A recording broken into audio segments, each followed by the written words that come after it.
اعوذ باللہ السمیع العلیم من الشیطان اللعین الرجیم بسم اللہ الرحمن الرحیم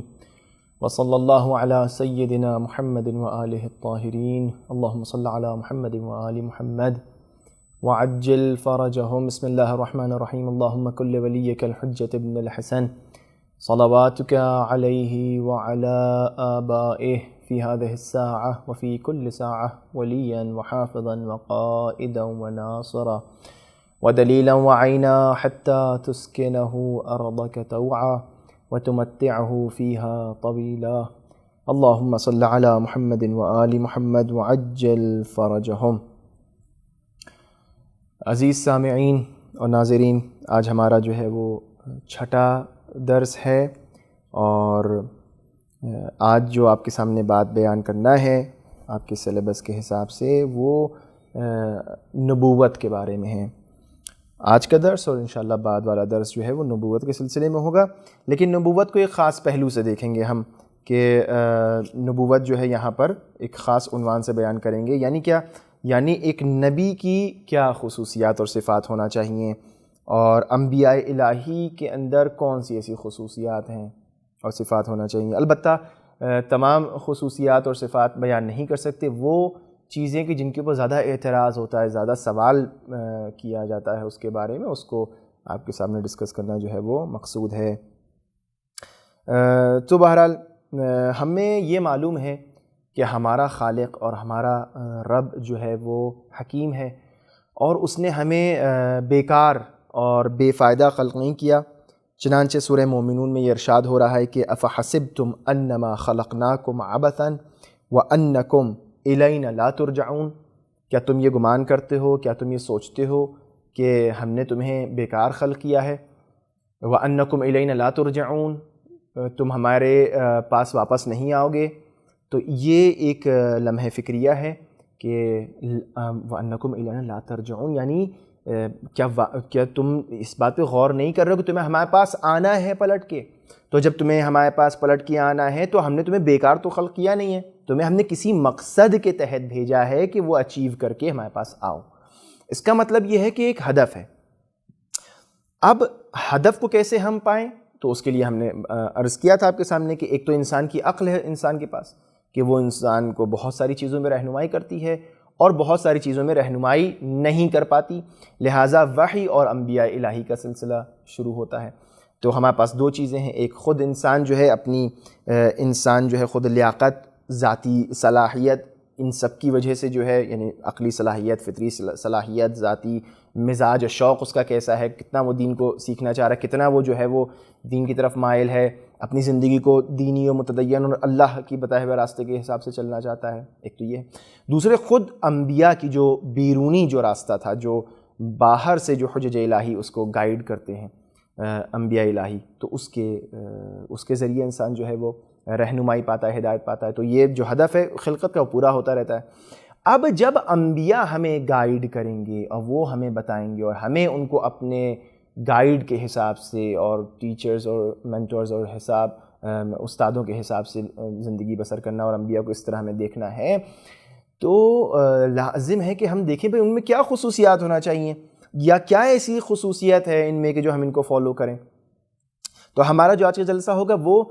تھوڑا سا عصمت کے اوپر زیادہ ہم انسسٹ کریں گے، صفت عصمت اور معصوم ہونا اور گناہ سے دور ہونے کے اوپر۔ باقی اور بھی بہت ساری جو ہے وہ صفات ہیں، علم ہے، حکمت ہے اور شجاعت ہے، یہ تمام چیزیں ہیں اس کے اندر، لیکن یہ زیادہ مبتلا بے ہے حکمت کا مسئلہ، اس لیے اس کے اوپر زیادہ ہم آج اس کے اوپر غور کریں گے۔ تو اب آئیے دیکھیں عصمت یعنی کیا، لغت میں عصمت کو کیا کہتے ہیں۔ تو لغت میں عصمت کو دو طریقے سے استعمال کیا گیا ہے۔ عصمت کو جو ہے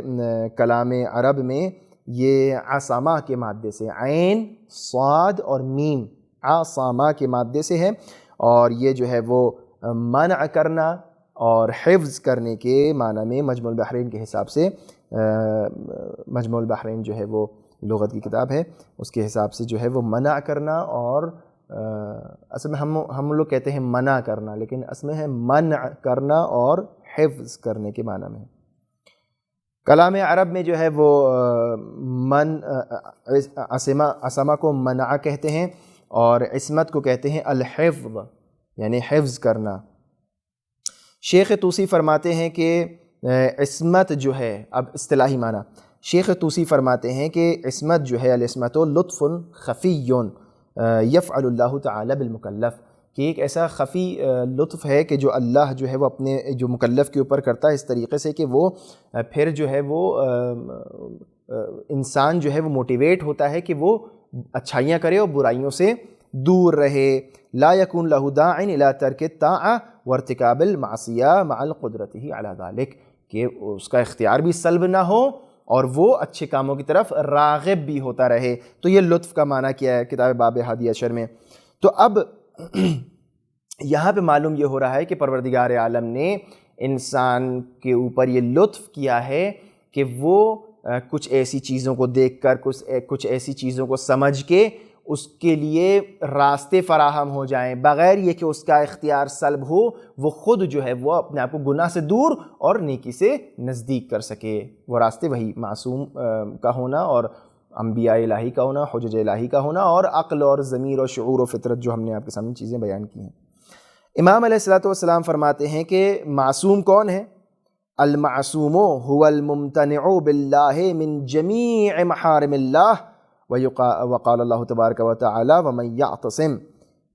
یعتصم باللہ فقد ہدی الی صراط مستقیم۔ تو معصوم کون ہے؟ جب ہم کہتے ہیں کہ نبی کو معصوم ہونا چاہیے، تو معصوم کون ہے؟ معصوم وہ ہے کہ جو دوری کرے اور اپنے اوپر تمام جو ہے محارم خدا کو، اللہ نے جس جس چیزوں کو حرام کیا ہے ان سب سے جو ہے وہ انسان جو ہے وہ دوری کرے۔ اور کیا کہتے ہیں، اور اسی طرح اللہ نے قرآن میں بھی بیان کیا سورہ آل عمران میں کہ جو بھی وَمَن يَعْتَصِم بِاللَّهِ فَقَدْ هُدِيَ إِلَىٰ صِرَاطٍ مُسْتَقِيم، کہ جس نے بھی جو ہے وہ اپنے آپ کو محفوظ کر رکھا ہو، منع کیا برائیوں سے اور اللہ کی معصیت سے، تو وہ خداوند عالم اس کو جو ہے صراط مستقیم کی وہ ہدایت کرے گا۔ تو یہ جو تمام معنی ہیں، اور علماء جو ہیں وہ تمام علماء جو ہیں وہ عالم اسلام میں اصطلاحی معنی میں کہ موافق ہیں اس چیز کے کہ جو ہے معصومین کو جو ہے وہ انبیاء کو جو ہے وہ معصوم ہونا چاہیے۔ البتہ کچھ جو ہے وہاں یہاں پر شک و شبہات کی بھی گنجائش پیدا ہو جاتی ہے، اور اس میں سوالات کھڑے ہوتے ہیں۔ مثال کے طور پر معتزلہ اور اشاعرہ اس بات کو کہتے ہیں کہ عصمت یعنی کہ ان کے انبیاء کے پاس، یا جو معصوم ہیں یعنی ان کے پاس گناہ کرنے کی قدرت نہ ہونا، گناہ کرنے کی طاقت نہ ہونا، معصیت کرنے کی طاقت نہ ہونا، یہ ہے، جبکہ یہ نہیں ہے۔ ہاں، شیعہ اثنا عشری کا کہنا یہ ہے کہ قدرت ہوتے ہوئے مکلف کسی معصیت کی طرف نہ جائے اور انجام نہ دے، یہ ہے عصمت۔ یعنی ہم یہ کہیں کہ اگر جناب ابراہیم معصوم تھے تو ان کے پاس قدرت ہی نہیں تھی کوئی گناہ کرنے کی، ایسا نہیں ہے۔ قدرت ہوتے ہوئے بھی گناہ نہ کرنا اور اپنے آپ کو روک لینا، یہ ہمارے نزدیک جو ہے وہ اور گناہ کا مرتکب نہ ہونا، یہ عصمت کا صحیح معنی ہے۔ تو اب ہم یہاں پر جب بات کرتے ہیں کہ عصمت انبیاء کی کیسی ہے، تو عصمت کو ہم کئی زاویوں سے دیکھتے ہیں۔ مثال کے طور پر یہاں 6 پوائنٹس ہم آپ کے سامنے بیان کریں گے کہ معصوم ہونا شرک میں، معصوم ہونا انبیاء کا کسی بھی کفر کے لحاظ سے، معصوم ہونا ہے، معصوم یعنی اپنے آپ کو دور رکھنا، محفوظ ہونا اور دور رہنا شرک سے، کفر سے۔ تیسری چیز یہ ہے کہ وہ معصوم ہیں اور محفوظ ہیں کہ کوئی خطا جو ہے وہ جب اللہ کا پیغام آ رہا ہوتا ہے تو اس کو دریافت کرنے میں اور ابلاغ کرنے میں کوئی خطا جو ہے وہ سرزد نہیں ہوتی۔ تمام گناہان کبیرہ و گناہان صغیرہ سے نبی جو ہے وہ اپنے آپ کو معصوم رکھتا ہے، یہ خصوصیت ہونا چاہیے اس کے اندر۔ اور زندگی کے امور میں بھی وہ جو ہے وہ خطائیں اور جسے کہا جائے جو عام طور پہ جو ہے لغزشیں اور خطائیں ہوتی ہیں اس کا مرتکب نہیں ہوتا۔ اور ہر وہ چیز کہ جو لوگوں کی تنفر اور دوری کا سبب بنے وہ بھی انبیاء میں نہیں ہوتی ہے۔ تو آئیے ایک ایک کو کر کے دیکھتے ہیں اور کس طرح سے جو ہے وہ اس بات کو بیان کیا گیا ہے۔ انبیاء کے لیے بھی ہے کہ اولئک الذین ھدی اللہ فبہداہ مقتدہ، کہ جس کو جو ہے وہ اللہ نے ہدایت دی ہے تو بس تم ان کی ہدایت اور ان کی رہنمائی کے اوپر چلتے رہو۔ تو یہ بات جو ہے یہ دلالت اور یہ حکم دینا مطلق طور پر اس بات کی دلیل ہے کہ پروردگار عالم نے ہمیں حکم دیا ہے کہ ہم انبیاء کی پیروی کریں، اور پروردگار عالم اگر ہمیں یہ حکم دے رہا ہے کہ ہم انبیاء کی پیروی کریں، اس بات کو یاد رکھیے گا کہ اللہ نے ہمیں یہ حکم دیا قرآن میں کہ ہم انبیاء کی پیروی کریں، جو آیت میں نے آپ کے سامنے پڑھی، تو اس کا مطلب یہ ہے کہ اللہ کسی بری چیز کی طرف تو ہمیں، کسی ناقص چیز کی طرف ہمیں ہدایت تو کرے گا نہیں کہ بھئی اس کی پیروی کرو۔ تو یہ بات ذہن میں رہے۔ اب بات یہاں پر آئے گی کہ انبیاء جو ہیں وہ معصوم ہیں شرک سے، کسی بھی طریقے کا شرک نہیں کرتے، کسی بھی طریقے کی ایسی بات میں جو ہے وہ داخل نہیں ہوتے کہ جو شرک سے جو ہے وہ مشابہ ہو، اور شرک اللہ کے نزدیک بہت عظیم گناہ ہے، یعنی معاف نہ کرنے والا گناہ ہے۔ پروردگار عالم فرما رہا ہے کہ ان اللہ لا یغفر ان یشرک بہ ویغفر ما دون ذلک لمن یشاء ومن یشرک باللہ فقد افترى اثما عظیما، کہ بے شک اللہ معاف نہیں کرے گا اس کو کہ جس نے شرک کیا، مگر یہ کہ اور معاف کر دے گا ان چھوٹی چھوٹی باتوں کو اگر اللہ چاہے، اگر شرک کے علاوہ کوئی چھوٹے موٹے گناہ کیے ہیں، یعنی اللہ کہہ رہے ایک طرف شرک ہے دوسری طرف باقی سارے گناہ چھوٹے موٹے ہیں، تو اگر شرک کیا ہے کسی نے تو وہ اللہ معاف نہیں کرے گا، اور اگر کسی نے چھوٹے گناہ کیے ہیں دون ذالک تو اللہ اگر چاہے گا تو معاف کرے گا۔ وَمَن یشرک بِاللَّہِ، اور جو اللہ کا شرک کرے گا، اللہ کی نسبت شرک اختیار کرے گا، فقد افترا اثما عظیما، تو بے شک یہ بہت عظیم اور بڑے گناہ کا جو ہے وہ مرتکب ہو گیا۔ تو اللہ کے نزدیک شرک جو ہے کتنا بڑا گناہ ہے، اور ہم یہ کہہ رہے ہیں کہ اللہ نے انبیاء کو اللہ نے انبیاء کی اتباع کرنے کا حکم دیا ہے، تو نعوذ باللہ اگر کوئی نبی مشرک، اگر اس کے پاس شرک کا کیا کہتے ہیں الزام لگتا ہے تو ایسا نہیں ہو سکتا، کیوں؟ چونکہ وہ معصوم عن الشرک ہے، شرک نہیں کر سکتا۔ اگر اللہ ان کی اتباع کا حکم دے رہا ہے تو دوسری طرف سے اللہ یہ بھی کہہ رہا ہے کہ یہ بہت بڑا گناہ ہے اور گناہ گار ہے، گناہ ہے، سب سے بڑا گناہ ہے شرک۔ تو ایک نبی مشرک نہیں ہو سکتا ورنہ اللہ ان کی اتباع کا حکم نہ دیتا، اللہ کے نزدیک جو منفور لوگ ہیں ان کی اتباع کا اللہ حکم نہ دیتا۔ تو یہ دو چار والی بات ہے۔ خداوند عالم کہہ رہا ہے مثلا جناب ابراہیم کا امتحان ہوا، وَإِذِ ابْتَلَىٰ إِبْرَاهِيمَ رَبُّهُ بِكَلِمَاتٍ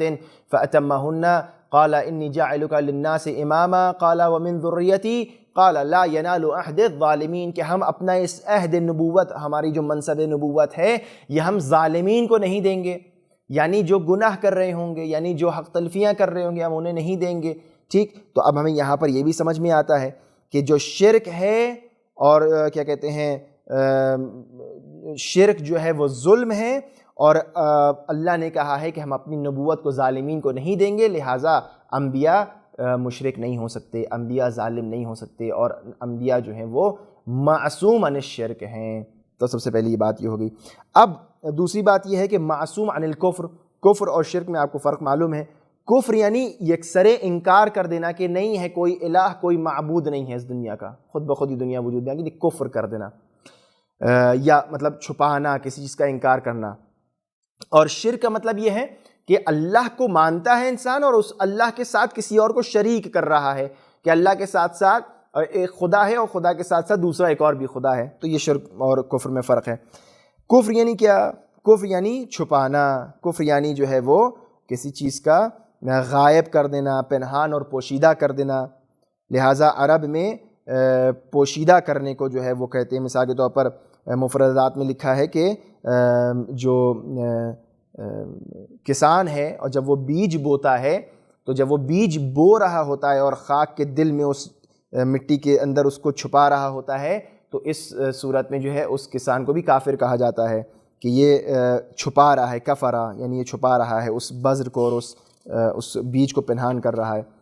اصطلاحی معنی کیا ہے؟ اصطلاحی معنی یہ بیان کیے جاتے ہیں کہ کوئی بھی اگر وحدانیت، نبوت اور شریعت کی کوئی بھی ایسی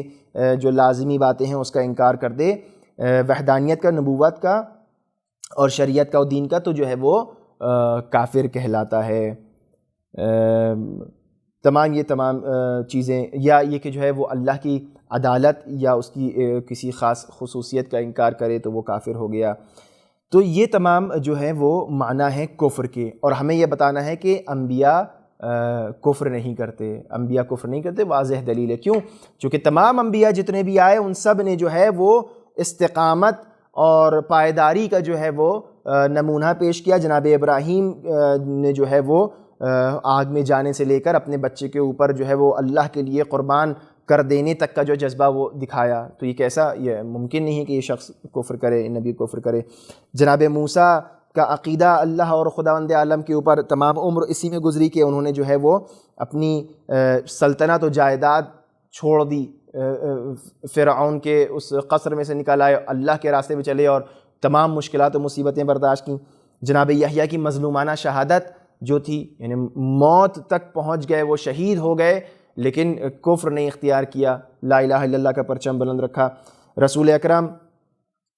حضرت محمد مصطفیٰ احمد مجتبیٰ صلی اللہ علیہ وآلہ وسلم کے جو نمونہ بارز ہیں ہمارے لیے، ان کے لیے بھی یہ ہے. پروردگار عالم سورہ کہف میں ارشاد فرما رہا ہے کہ فَلَعَلَّكَ بَاخِعٌ نَفْسَكَ عَلَىٰ آثَارِهِمْ إِن لَّمْ يُؤْمِنُوا بِهَٰذَا الْحَدِيثِ أَسَفًا، کہ پس اگر یہ لوگ اس بات پر ایمان نہ لائیں تو کیا آپ ان کے پیچھے اس رنج میں اور غم میں اپنی جان کو ہلاک کر دیں گے. یعنی اتنا غم و غصہ، اتنا غم اور اتنا جو ہے وہ اثر ان کے اوپر ہوتا تھا رسول اکرم کے اوپر کہ یہ لوگ کیوں اللہ کو نہیں مان رہے ہیں، کیوں کفر کو نہیں چھوڑ رہے ہیں. تو خدا خود کہہ رہا ہے کہ آپ اپنے آپ کو اتنا زیادہ رنجیدہ خاطر کر رہے ہیں کہ کہیں آپ بیمار نہ پڑ جائیں اور آپ جان نہ چلی جائے آپ کی. سورہ شعراء میں بھی اسی طریقے کی آیت ہے کہ لعلک باخع نفسک الا یکونوا مؤمنین، کہ آپ جو ہے وہ کہیں ایسا نہ ہو کہ آپ کی جان جو ہے چلی جائے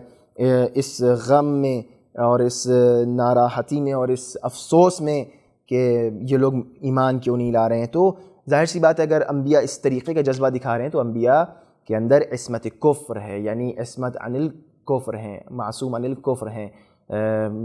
کفر کی کوئی بھی آمیزش جو ہے وہ ان کے افعال میں اور ان کے کردار میں نظر نہیں آ سکتی. اب یہاں پر ایک اور اہم بات یہ آتی ہے کہ عصمت اس بارے میں کہ وہ دریافت کریں وحی کو اور ابلاغ کریں وحی کو، یعنی پیغام الہی کا لینا اور پہنچانے میں معصوم عن الخطا ہیں. یعنی کسی بھی طریقے کا کچھ چھپاتے نہیں ہیں، معصوم ہیں، خطا نہیں ہوتی، پورا اس کو محفوظ کر کے جو ہے وہ اپنی پوری امانت داری کے ساتھ جو ہے وہ دین کو پہنچاتے ہیں. تو ہمارے سامنے یہ بات بھی واضح ہے کہ ہم یہ دیکھتے ہیں کہ انبیاء الہی نے خود پروردگار عالم نے ان کی ایک تو اتباع کی، ہمیں اتباع کا حکم دیا ہے. اس لیے میں نے پہلے کہہ دیا تھا کہ اتباع کا حکم دیا اللہ نے، اور یہ بات ذہن میں رہے اس لیے میں نے تذکر دیا تھا، اور ابھی اور بھی جگہ پہ یہ بات کام آنے والی ہے. تو جب اللہ نے ہمیں حکم دیا ہے کہ ہمارے انبیاء کی اتباع کرو تو اس کا مطلب یہ ہے کہ اللہ تبارک و تعالیٰ کو یہ اطمینان ہے کہ جو یہ ہم سے لیں گے اسی طرح لوگوں تک پہنچائیں گے. اب کسی کو یہ شک کرنے کی ضرورت نہیں ہے کہ شاید یہ پیغمبر نے اپنی طرف سے کہہ دیا ہو. توجہ فرما رہے ہیں آپ؟ شاید یہ رسول اللہ نے جو اپنے دل سے کہہ دیا ہو. نہیں، یہ کچھ نہیں کرتے مگر یہ کہ اللہ ان کو حکم کرے. اور اللہ نے چونکہ حکم دیا ہے کہ انبیاء کی مطلقاً پیروی کی جائے اور اتباع کی جائے، لہٰذا ہم ان کی مطلقاً پیروی اور اتباع کرتے ہیں، اور یہ شک اور شبہ نہیں لاتے اپنے ذہن میں کہ کہیں ان سے پہنچانے میں غلطی ہو گئی ہو، کہیں ان سے دریافت لینے میں غلطی ہو گئی ہو. نہ دریافت کرنے میں غلطی ہوتی ہے، نہ ابلاغ کرنے میں غلطی ہوتی ہے. یہ معصوم عن الخطا ہیں اس معاملے میں. تو ہمیں معلوم ہونا چاہیے کہ اگر رسول اکرم پیغمبر اکرم نے امام علی مرتضیٰ کو اپنا ولی و جانشین بنایا ہے تو کوئی یہ اب نہ سوچے اور سمجھے اور شک میں اپنے آپ کو ڈالے اور کہے کہ ان الرجل لیہجر، یہ ہذیان تھے اور مریض تھے اور یہ غلطی ہو گئی، اپنی طرف سے بنا دیا. نہیں، ایسا نہیں ہوتا، بلکہ اللہ کے جو انبیاء ہیں وہ ابلاغ اسی طریقے سے کرتے ہیں جس طرح سے اللہ ان سے کہتا ہے. عالم خداوند عالم خود ارشاد فرما رہا ہے کہ سورہ جن میں کہ عالم الغیبی فلا یظہر علی غیبہ احدا، کہ وہ اللہ عالم و غیب ہے اور اپنے غیب کو کسی اوپر جو ہے وہ ظاہر نہیں کرتا مگر یہ کہ الا من ارتضى من رسول فانه يسلك من بين يديه ومن خلفه رصدا، کہ وہ جو ہے اپنے رسولوں کو، خاص جو اس کے رسول ہوتے ہیں ان کو جو ہے وہ انتخاب کرتا ہے اس کام کے لیے، اور وہ یہ کہ جو ہے وہ آگے سے اور ہر طرف سے جو ہے اس کی حفاظت اور اس کی رصد کرتے ہیں، تاکہ وہ جان جائیں لیعلم ان قد ابلغوا رسالات ربہم، تاکہ وہ جان جائیں کہ وہ رسول جو ہے وہ ان کے بھیجے ہوئے جو ہے وہ اپنے کام کو، رسالت کو انجام دے رہے ہیں۔ وَأَحَاطَ بِمَا لَدَيْهِمْ، اور محیط ہے اللہ ان کے اوپر، تمام طرف سے گھیرے ہوئے، احاطہ کیے ہوئے، احصا کل شیء عددا، اور ہر چیز سے واقف ہے، وہ ہر چیز کو جانتا ہے کہ وہ لوگ کیا کر رہے ہیں اور کس طرح جو ہے دین کے پیغام کو پہنچا رہے ہیں۔ لہٰذا ہم کو یہ فکر کرنے کی ضرورت نہیں ہے کہ کہیں غلطی نہ ہو گئی ہو، کہیں پہنچایا نہ ہو، کہیں ناقص نہ ہو گیا، نہیں، یہ آپ کا ہمارا کام نہیں ہے، یہ اللہ کا کام تھا کہ کسی ایسے کو منتخب کرے کہ جس سے کوئی خطا نہ ہو سکے ان سب معاملات میں، کہ وہ کب کیسے لے اور کیسے پہنچائے، وہ اللہ کا کام ہے، وہ معصوم کو انتخاب کر رہا ہے، ہمیں صرف ان کے پیغام کو سن کر اس پہ عمل کرنا ہے۔ یہ جو چمی گوئیاں ہیں اور اف اور بٹس ہیں کہ کیسے بنا دیا اور کیوں بنا دیا اور ایسے نہیں ہونا چاہیے تھا، ویسے ہونا چاہیے تھا، اور یہ غلطی ہو گئی ہوگی، وہ غلطی ہو، نہیں، یہ سب کچھ نہیں ہے۔ وہ معصوم ہیں اس بارے میں کہ وہ وحی کو لیں اور کما حقہ، اور جس طرح سے اللہ نے کہا ہے اس کو ہم تک پہنچائیں۔ تو لہٰذا اگر کسی نبی نے اپنے جانشین کو معین کیا ہے تو یہ انسان کے اب قضاوت کا مقام نہیں ہے کہ وہ یہ سوچے کہ جو ہے یہ غلطی ہوگی۔ اگر نبی ہیں یہ اور ان کو اللہ نے معجزہ دیا ہے تو معجزہ اس بات کی دلیل ہے کہ یہ اللہ کسی غیرے کو تو معجزہ دے گا نہیں کہ ہر کس و ناکس کو جو ہے وہ اختیارات دے دیے تکوین کے، عالم تکوین کے، اور ولایت تکوینی عطا کر دی اور تصرف کا حق دے دیا اس کائنات کے اوپر، نہیں، بلکہ معجزہ دیا ہے تو یہ اعتبار ہے اس نبی کے لیے کہ اللہ کے نزدیک یہ بہت معتبر شخص ہے، اور جو یہ کہہ رہا ہے اس کی بات کو مانو اور اس کی اتباع کرو۔ لہٰذا اللہ نے یہ جو معجزے عطا کیے ہیں اور یہ جو اختیارات دیے ہیں، یہ اس بات کی دلیل ہے کہ انبیاء جو ہیں وہ اس معاملے میں معصوم ہیں اللہ کی نسبت، اور اللہ کے معتمد ہیں، اللہ کے طرف سے ثقہ ہیں، اور بار بار اس میں شک کرنے کی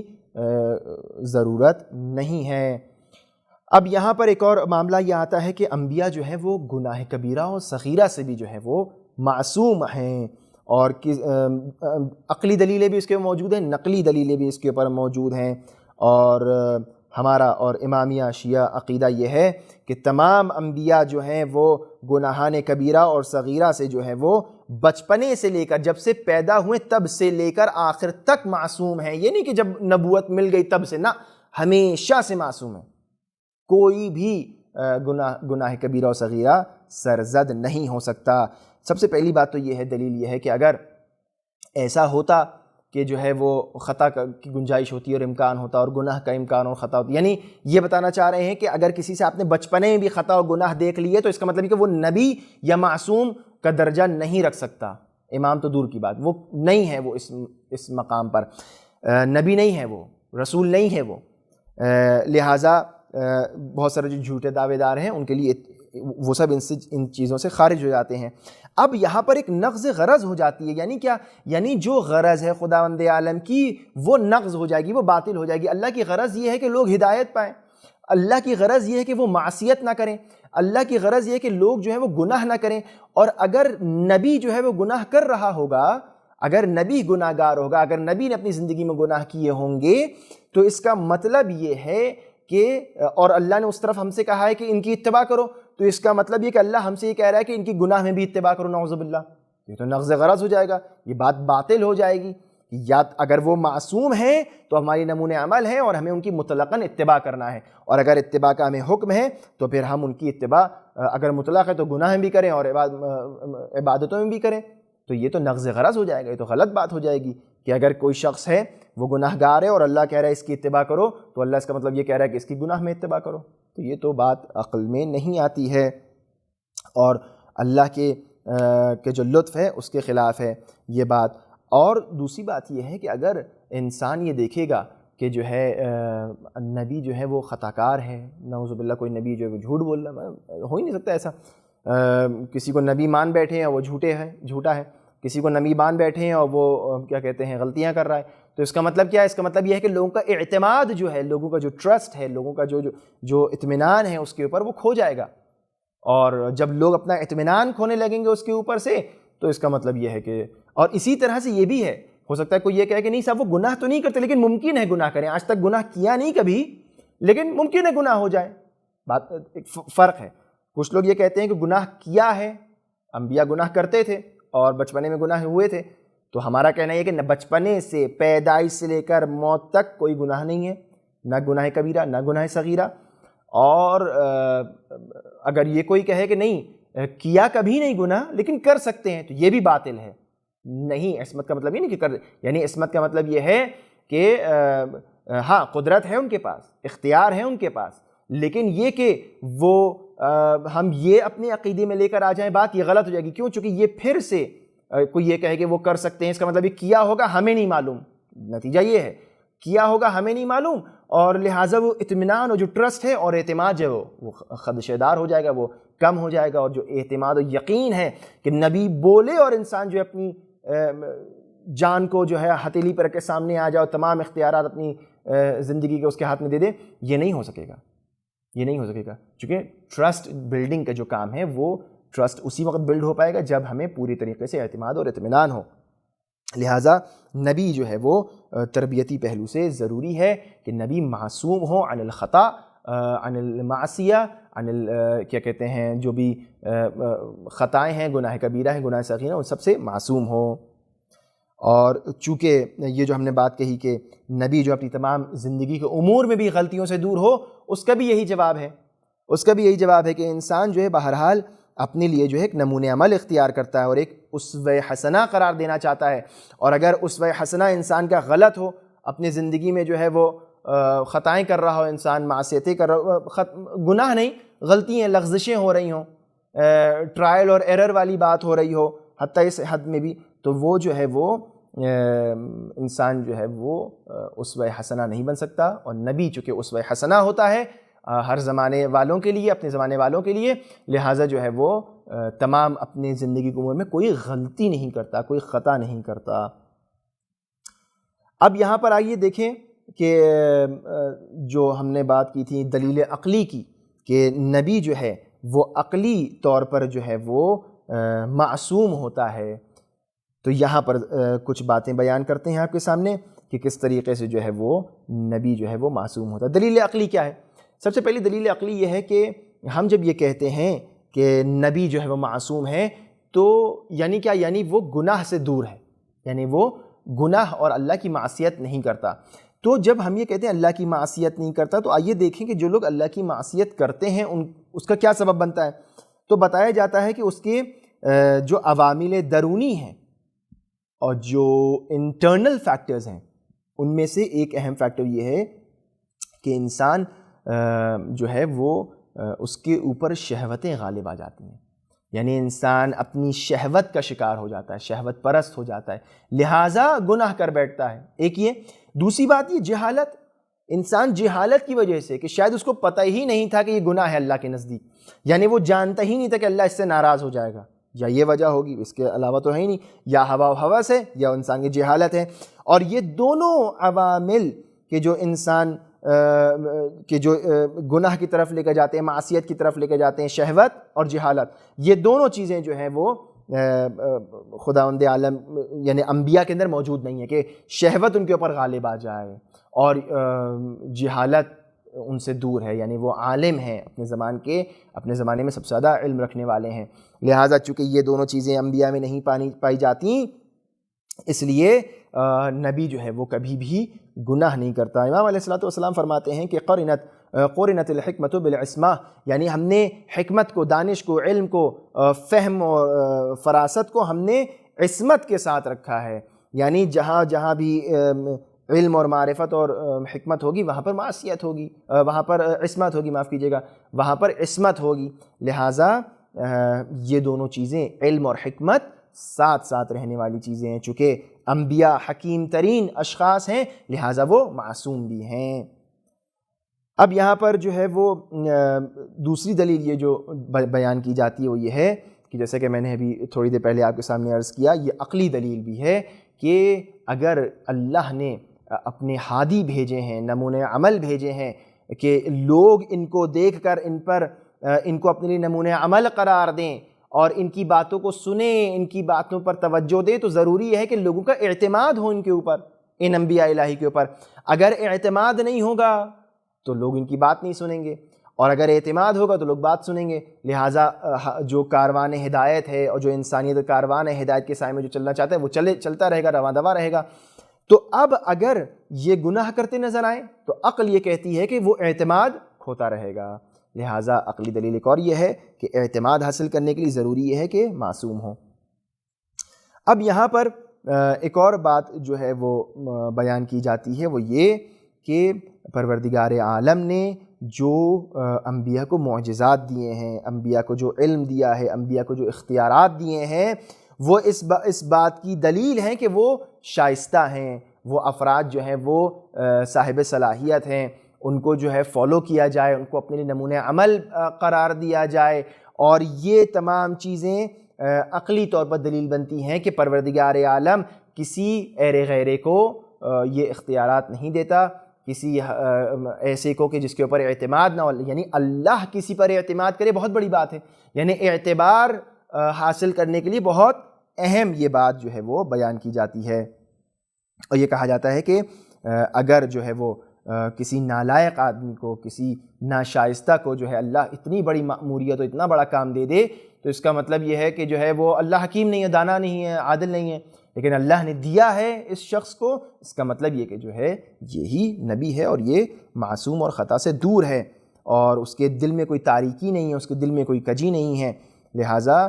اس کی اتباع کی جائے، وہ اس کو معصوم جانا جائے۔ چوتھی دلیل یہ بیان کی جاتی ہے کہ یہی بات جو میں نے آپ سے بیان کی، اجمالاً میں نے بیان کر دی کہ اگر خداوند عالم یہ حکم دے رہا ہے کہ ہم ان کی پیروی کریں، ان کی اتباع کریں، تو یہ عقلی دلیل اور قانون یہ ہے کہ جب ہم یہ کہتے ہیں کہ بھائی پرنسپل ہے اسکول کا، اور اسکول کا پرنسپل جو ہے وہ یہ کہے کہ اپنی ٹیچرز کی جو ہے وہ آپ اپنے کلاس میں جو ہے اتباع کریے اور جو وہ پڑھائیں ان کو اس طرح پڑھیے، تو اگر آپ کو پرنسپل کے اوپر اعتماد ہے تو وہ اعتماد اور وہ یقین جو ہے وہ ان ٹیچرز کے اوپر بھی ہونا چاہیے۔ چونکہ پرنسپل پیروی کا حکم دے رہا ہے، یہ پرنسپل یہ کہہ رہا ہے کہ ان کی پیروی کرو۔ اس کا مطلب کیا ہے؟ اس کا مطلب یہ ہے کہ اس پرنسپل نے جس کے اوپر ہمارا اعتماد ہے، اس نے سوچ سمجھ کے جو ہے وہ ان ٹیچرز کا انتخاب کیا ہے، یہ عالم ٹیچرز ہیں، یہ قابل اعتماد ٹیچرز ہیں، ان کی پیروی کی جا سکتی ہے۔ اللہ تبارک و تعالی جب ہم کو یہ حکم دے رہا ہے کہ ہمارے نبیوں کی اتباع کی جائے، ان کی پیروی کی جائے، تو اس کا مطلب یہ ہے کہ اللہ کو اعتماد ہے ان کے اوپر، یہ قابل اعتماد لوگ ہیں۔ یعنی کیا؟ یعنی یہ عصمت رکھتے ہیں اور معصیت سے دور ہیں، گناہ سے دور ہیں۔ لہٰذا بندوں کو اگر اللہ پیروی کرنے کی صلاح دے رہا ہے اور حکم کر رہا ہے تو اس کا مطلب یہ ہے کہ یہ گناہگار نہیں ہو سکتے، ورنہ نتیجہ وہی ہوگا جو میں نے آپ کے سامنے تھوڑی دیر پہلے بیان کیا۔ نتیجہ یہ نکلے گا کہ ہم یہ کہیں گے کہ بھئی اس کا مطلب اللہ معصیت میں بھی نعوذ باللہ جو ہے وہ حکم کر رہا ہے ان کی پیروی کے لیے۔ تو بہرحال یہ ہمارے سامنے جو ہے وہ باتیں تھیں، تمام چیزیں کہ جو ہے اللہ جو ہے وہ برائی کا حکم نہیں دے سکتا۔ پروردگار عالم خود یہ کہہ رہا ہے کہ اتأمرون الناس بالبر وتنسون انفسکم، کہ جو ہے تم جو ہو لوگوں کو جو ہے وہ خیر کی دعوت دیتے ہو اور اپنے آپ کو بھول جاتے ہو۔ یعنی کیا؟ یعنی خود اگر دعوت دے رہے ہو تو خود بھی کرو۔ دوسری جگہ فرمایا کہ یا ایھا الذین آمنوا لما تقولون ما لا تفعلون، کہ تم وہ جو کہہ رہے ہو وہ خود کیوں نہیں کرتے۔ تو ظاہر سی بات ہے اگر اللہ کہہ رہا ہے، اگر نبی یہ کہہ رہا ہے کہ میری اتباع کرو اور میری پیروی کرو، میں اللہ کی طرف سے پیغام لے کر آیا ہوں، میں گناہ نہیں کرتا ہوں، تم لوگ اچھے کام کرو، تو اس کا مطلب یہ کہ وہ خود بھی اچھے کام کرتا ہوگا، وہ خود بھی قرآن پر عمل کرے گا پوری طریقے سے۔ تو یہ تمام جو ہیں وہ عقلی اور نقلی دلائل ہیں کہ جو ہمیں یہ بات بتاتی ہیں کہ معصومین جو ہیں وہ انبیاء جو ہیں وہ معصوم ہیں، اور معصوم عن الخطا ہیں، معصوم گناہ کبیرہ و صغیرہ سے ہیں، معصوم اللہ کے پیغام کو دریافت کرنے اور ابلاغ کرنے میں ہیں، معصوم جو ہیں وہ شرک سے ہیں، معصوم جو ہیں وہ کفر سے ہیں، معصوم ہیں وہ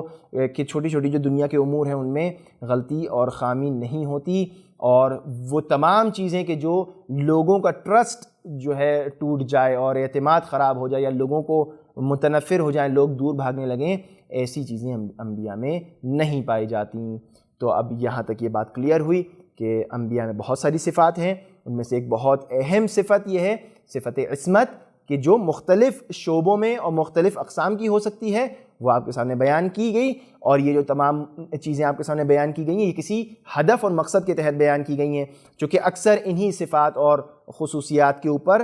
مکاتب اسلامی میں کیا کہتے ہیں اختلاف نظر ہے اور لوگ اعتراض کرتے ہیں. تو امید ہے کہ آپ نے آج کے درس پہ توجہ کی ہوگی اور نوٹس بنائے ہوں گے، اور آپ کے سامنے جو ہے وہ ہو سکتا ہے آپ کے ذہن میں کچھ سوالات بھی آئیں. تو جو طریقے آپ کو بیان کیے گئے ہیں اور جو وسائل آپ کے خدمت میں بیان کیے گئے ہیں کہ ان ذرائع کے ذریعے آپ جو ہیں وہ سوال اپنے ضرور پوچھیں اساتذہ سے اور رابطہ قائم کریں. والسلام علیکم ورحمۃ اللہ وبرکاتہ.